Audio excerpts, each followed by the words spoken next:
हरे कृष्णा, जय शिवराय मंडळी.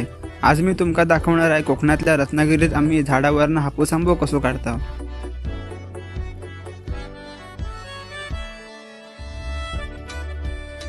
तर आंबे काढण्यासाठी सर्वात आधी एक चांगलो कामगार लागता, जो झाडावर माकडासारखो चढता आणि तो तिकडे लगेच मिळत नाही. जर आज गडी हवं असाल तर 8 दिवस अगोदर त्याका फोन करत राहावं लागतं. मग तो म्हणणार उद्या वेळ नाही, परवा येतोय. मग म्हणणार परवा लग्नात गेलं तेरवा येतोय. असे करून तो 7-8 दिवसांनी दर्शन देता.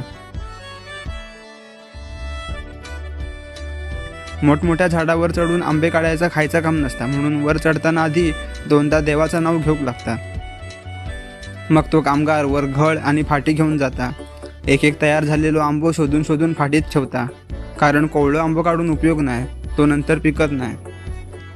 मग भरलेली फाटी जमिनीवर सोडता. मग ते आंबे क्रेटमध्ये आम्ही ठेवता.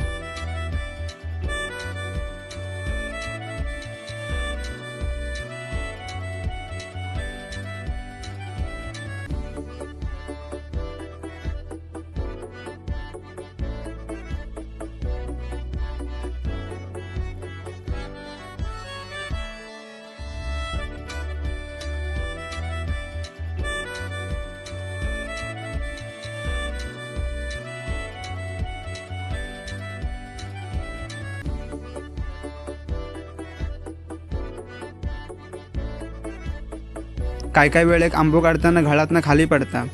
ह्यो बघा केवढं मोठं आंबो फुटून गेलो. असो पडून फुटल्यावर लय जीवाक लागता.